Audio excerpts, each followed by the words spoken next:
Bismillah. Assalamualaikum warahmatullahi wabarakatuh.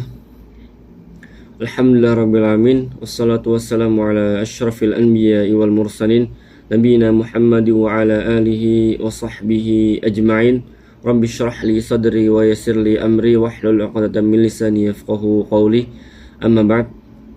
Yang saya hormati kepada dosen pengampu Ustadz Mukhrij Sidki sebagai dosen pengampu daripada mata kuliah tafsir ayat-ayat pendidikan. Di sini saya akan memenuhi tugas daripada UTS, tugas video. Di sini saya akan menyampaikan tema tentang metode pendidikan yang diambil dari surat Al-Maidah ayat 67. Saya bacakan ayatnya. A'udzu billahi minasy syaithanir rajim. Ya ayyuhar rasul balligh ma unzila ilayka min rabbik wa in lam taf'al fama ballaghta risalatah wallahu ya'simuka minan nas. Inna Allah la yahdil qawmal kafirin. Yang artinya, hai Rasul, sampaikanlah apa yang diturunkan kepadamu dari Tuhanmu. Dan jika tidak kamu kerjakan apa yang diperintahkan itu, berarti kamu tidak menyampaikan amanatnya. Allah memelihara kamu dari gangguan manusia. Sesungguhnya Allah tidak memberi petunjuk kepada orang-orang yang kafir. Tafsir mufradat dari kata baligh, sampaikanlah, dan ya'simuka, ia yang memelihara. Dan makna mujmal, dua ayat sebelumnya memberikan kesan melalui kata lau. Jika seandainya bahwa mustahil mereka beriman, boleh jadi kesan ayat tersebut mengantar atau mengajak Nabi Muhammad SAW dan ahli dakwah untuk berpangku tangan sehingga tidak lagi menyampaikan dakwah atau risalah. Kemudian pada ayat 67 surat Al-Maidah ini meluruskan kembali kepada Rasulullah SAW untuk berdakwah menyampaikan amanat dari Tuhannya, yaitu Allah Subhanahu wa taala. Menurut Ar-Razi, ayat ini merupakan janji Allah kepada Nabi Muhammad SAW bahwa beliau dipelihara Allah dari gangguan dan tipu daya orang-orang Yahudi dan Nasrani. Tafsir dan kontekstual ayat dari kata baligh dalam bahasa Arab maknanya sampai, mengenai sasaran atau mencapai tujuan. Bila dikaitkan dengan qaul yang maknanya ucapan atau jadi, kata baligh berarti fasih. Jelas maknanya, terang, tepat, mengungkapkan apa yang dikehendaki. Al-Maraghi dalam tafsirnya mengemukakan bahwa Allah memerintahkan kepada Rasulullah SAW untuk menyampaikan risalahnya, dan jangan khawatir dalam penyampaian dakwah atas risalahnya ada gangguan dan tipu daya dan takut bahaya karenanya. Jika Rasulullah SAW tidak melaksanakan apa yang telah diperintahkan, yakni menyampaikan tabligh, apa yang telah diturunkan Al-Quran, sekalipun hanya sementara, karena takut ada dan khawatir disakiti atau diganggu, baik dengan ucapan atau perbuatan, maka Rasulullah SAW dianggap telah berdosa karena tidak menyampaikan risalah dan tidak melaksanakan apa yang karenanya Rasulullah diutus, yakni menyampaikan kepada umat manusia apa yang telah diturunkan kepada mereka dari Allah Subhanahu wa taala. Sebagaimana dalam ayat lain dikemukakan, in 'alaika illal balagh, yang artinya kewajibanmu tidak lain hanyalah menyampaikan risalah. Quran surat Asy-Syura ayat 48. Nah, hikmah ditegaskannya perintah untuk tabligh atau menyampaikan dakwah merupakan suatu kewajiban yang tidak bisa ditawar-tawar. Artinya tidak boleh menyembunyikan apa yang wajib disampaikan dalam keadaan apapun. Adapun hikmah bagi yang menerima dakwah adalah agar mereka mengetahui dan mengerti adanya nas darinya.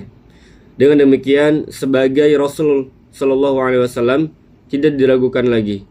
Beliau telah menyampaikan semua wahyu yang telah diturunkan Allah, dan kita umat Islam sebagai penerima dakwah harus meyakini bahwa wahyu tersebut memang benar-benar darinya tanpa ada argumen apapun. Dan kemudian pada kalimat selanjutnya dalam ayat ini Allah memberikan jaminan akan menjaga dan menyelamatkan Rasulullah Sallallahu Alaihi Wasallam dari gangguan dan tipu daya musuh-musuhnya. Dari kata ya'simuka terambil dari i'samul kirbah, yang maknanya adalah tali untuk mengikat mulut bejana air yang dibuat dari seutas kulit atau benang. Dengan demikian, menurut Mustafa Al-Maraghi, sedangkan kata An-Nas dalam ayat ini ditunjukkan untuk orang-orang kafir, di mana orang-orang kafir berada dalam kesesatan, termasuk juga kesesatan dalam akidah dan amal perbuatan mereka, sehingga mereka berupaya menghentikan dakwah beliau dengan cara ucapan dan perbuatan, seperti mengadu domba dan memfitnah. Mereka merencanakan pembunuhan atas Nabi Muhammad, tapi dibalik semua itu Allah telah berjanji menjaga, memelihara dan menyelamatkan beliau dari semua yang mereka lakukan. Nah, dalam sebuah riwayat Tirmidzi diterangkan bahwa Rasulullah Shallallahu Alaihi Wasallam ketika di Makkah beliau selalu dikawal, yakni sebelum turunnya ayat ini, dan Al-Abbas salah satu yang selalu mengawal beliau. Nah, setelah ayat ini turun, Rasulullah Shallallahu Alaihi Wasallam tidak lagi mau dikawal. Dalam riwayat lain diterangkan pula bahwa Abu Thalib selalu menyuruh untuk mengawal beliau apabila keluar rumah. Sehingga turunlah ayat ini, Wallahu ya'simuka minan nas. Maka saat Abu Thalib menyuruh orang untuk mengawal beliau, beliau berkata, wahai pamanku, alhasil maka saat Abu Thalib menyuruh orang untuk mengawal beliau, beliau berkata, wahai pamanku, sesungguhnya Allah telah menjagaku, maka aku tidak memerlukan orang yang engkau suruh untuk mengawalku. Dan alhasil Allah tidak akan memberi petunjuk kepada orang-orang kafir, yakni orang-orang yang merencanakan penganiayaan, baik dengan ucapan dan perbuatan atasmu Muhammad, sehingga dakwah beliau dapat terlaksana dengan sempurna dan agama Islam pun menyebar di penjuru dunia. Nah, nilai-nilai pendidikan yang dapat kita ambil dari ayat 67 di dalam surat Al-Maidah ini, yaitu bahwa metode tabligh adalah suatu metode pendidikan yang dapat diperkenalkan dan diaplikasikan dalam dunia pendidikan modern saat ini, yakni suatu metode pendidikan di mana seorang guru tidak hanya sekedar menyampaikan dan menerangkan pengajaran kepada murid, karena mendidik lebih susah daripada mengajar. Nah, jadi sebagai pendidik yang baik, seharusnya kita mampu menyampaikan amanat ini dari setiap materi pembelajaran, sehingga ada hasil berupa perubahan sikap dan sifat siswa ke arah lebih baik. Dan selain itu juga, hendaknya tidak menunda-nunda amanat dalam pelajaran yang harus disampaikan. Dan sebagai pengajar, harus menggunakan metode yang mengacu pada buku, pedoman, pengajaran, dan tuntunan yang benar dan baik. Karena jika asal mengambil dalam memilih referensi pengajaran, maka tujuan pembelajaran yang diciptakan tidak dapat terlaksana, bahkan bisa jadi gagal. Jadi bagi seorang pendidik hendaklah bersikap sabar dan tawakal dalam mendidik anak didiknya dengan mencoba berbagai macam metode pengajaran. Karena kadang satu metode belum tentu berhasil diterapkan kepada siswa. Oleh karena itu, seberat apapun halangan dan rintangan dalam menerapkan metode-metode yang kita tawarkan, Allah akan memudahkan jalan bagi kita jika memang mempunyai niat yang baik dalam mengajar siswa.